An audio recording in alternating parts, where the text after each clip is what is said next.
So maybe if I rewatched that part specifically, I could recall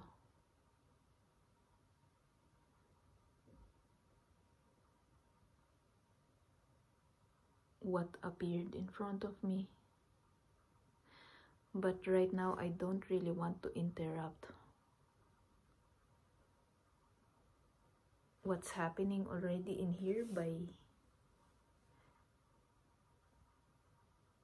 looking back on what is already there, because it's gonna disrupt something if I watched it.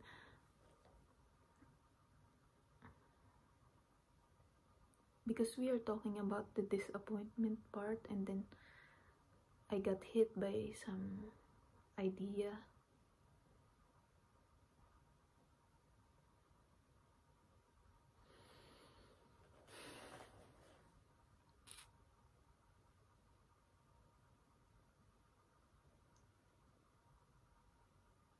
But I guess it's mostly about what if disappointment is not the start, or what if there isn't really a start, it's just the most visible because it's the one that shouts.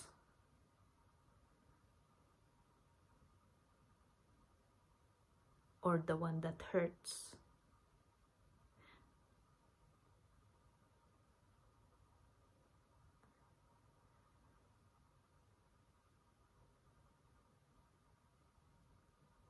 Because it's kind of like the snake exists even before it bites you. And maybe it's like this.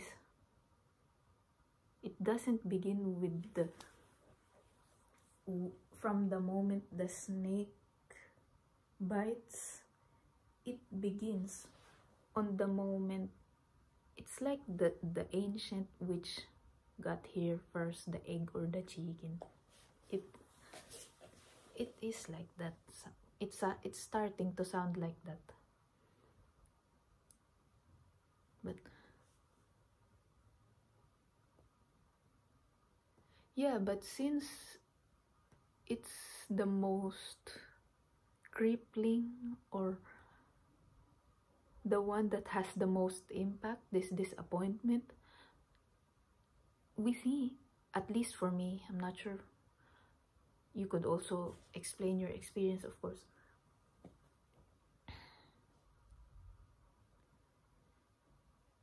I thought that it began with disappointment, but really it began with well, do snakes really want to bite you, or is it just they just bite you because they're scared? Or is it just because they bite because they're snake? I don't know. What do you think? It can be, it can.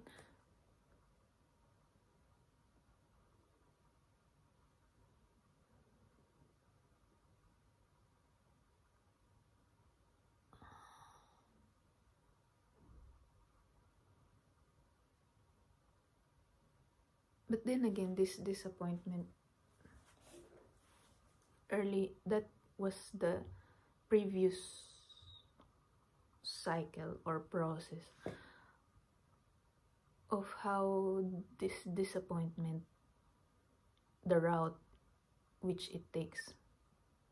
Now I remember. Now I remember what I was supposed, because this friend, the one that I was with earlier, she just returned from the Caminos de Santiago route, and she said she only did it for 10 days. And I'm like,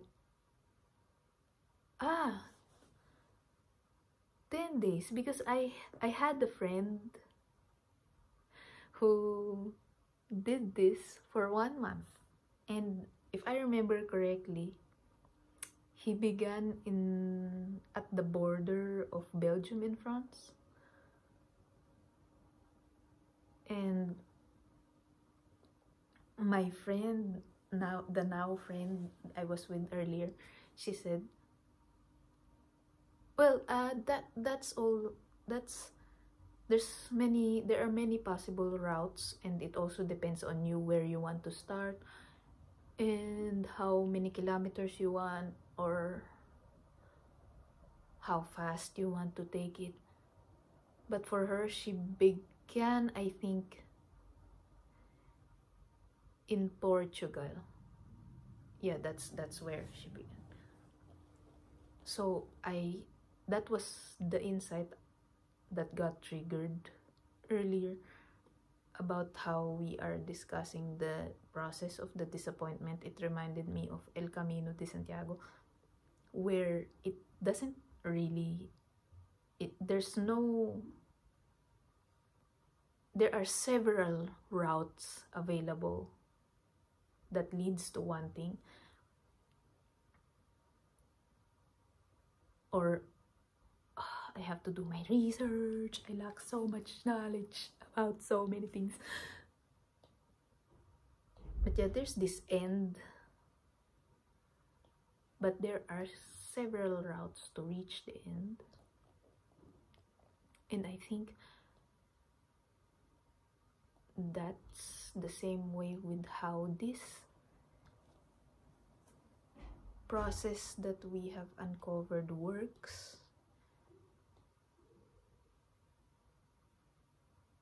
I'm not entirely sure what's on the end of this path, or if it's something that has an end like the Camino de Santiago. But at least we know where the starting point of this particular topic is the disappointment.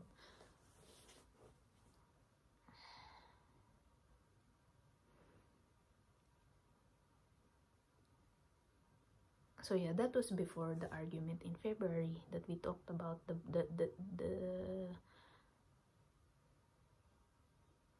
the ego crushing, soul shaking, reality dissolving argument that we had with a person who is now not in our lives.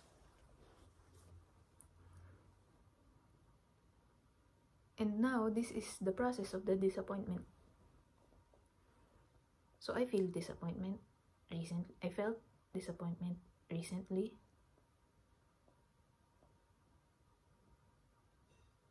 And now whenever I feel disappointment, the next is shame. The next is shame, and it hurts. Before, I prefer the before version, because I get disappointed, then I become curious. But now, since we've been wounded by being disappointed, and someone that actually mattered to us before said that this is wrong to feel disappointment, now we feel shame. I feel ashamed because I get disappointed by things or by behaviors, or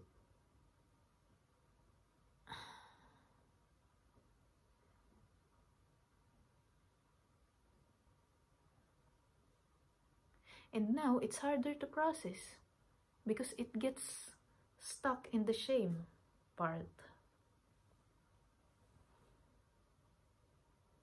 Because I have to get over with the shame before I can proceed.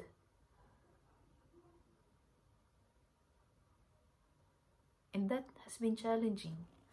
Now that we are talking about it, I only realized this now, that it cut off this very healthy process of disappointment, curiosity, to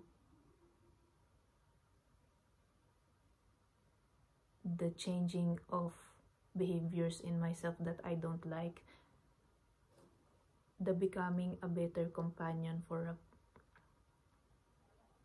for the outside world, outside of myself. It became a hiccup in the process, because now there is an extra step. It's like this. I am here, like where my lips are, and I have to climb up, and it's slippery. Shame is here. Before, it used to be like this, but then now that we're talking about it and using this metaphor, I'll build stronger legs. They will hurt, of course, but climbing this will give me stronger legs when I made it on this part, so I can walk with more endurance for the rest of the path. So I guess I can use it to my benefit again, like how we trained ourselves to do, because there is no other way, because the other way is alcoholism.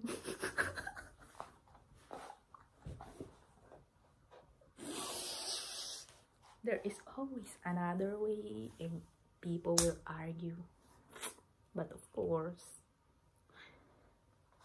alcoholism is not an option. We have dreams, and yes, we will use the resources for the adventure and not alcoholism. So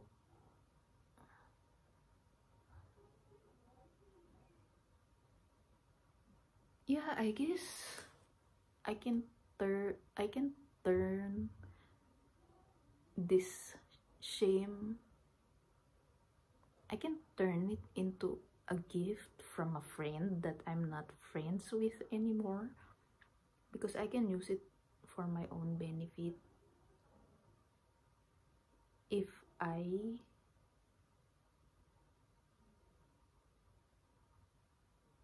I find a way, and I trust myself that I will always find a way.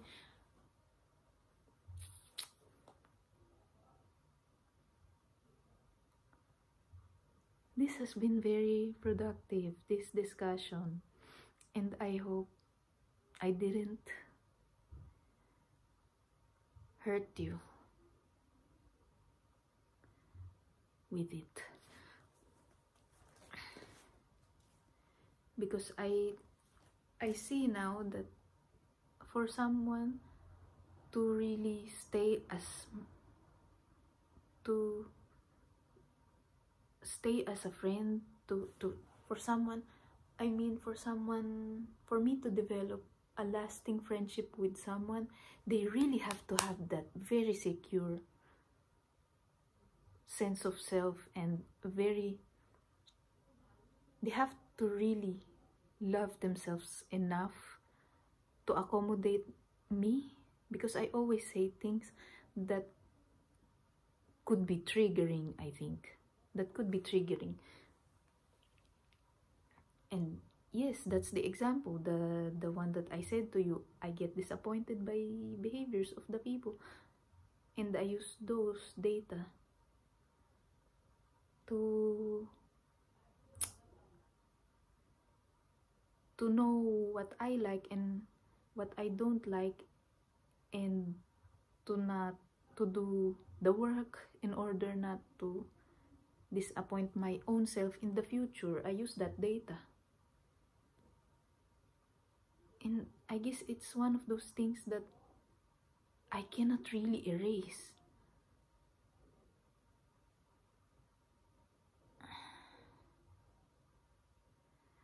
Nor would I want to, I guess, because all these things, like what we see in the social media, the pop psychology,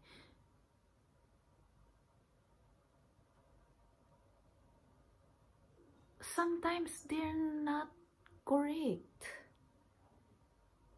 sometimes they are so surface level. They are so surface level that spreading them like a wildfire does more harm than good, I think.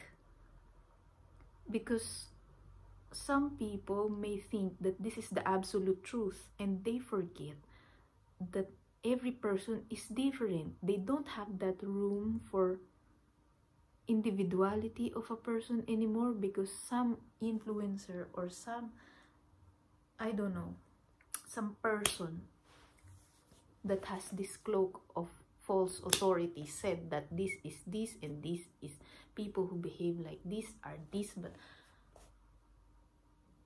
yes, you may be correct with some cases, but you could also be wrong with some people. And I think, because I just saw one of the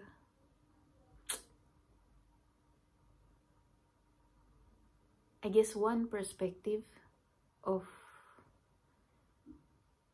people who have high expectations have low resilience. It said, you might be right, but that's not always the case. But this was said as if it was absolute truth, but it's not.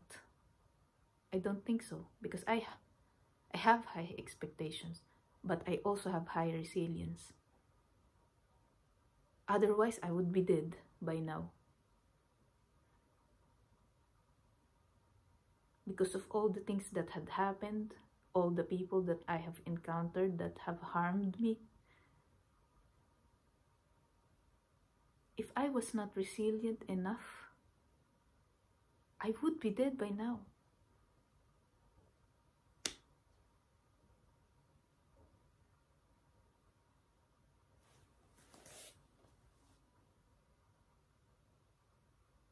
So yeah, I guess just talking about it, or sharing this perspective is even if you're just one person, it can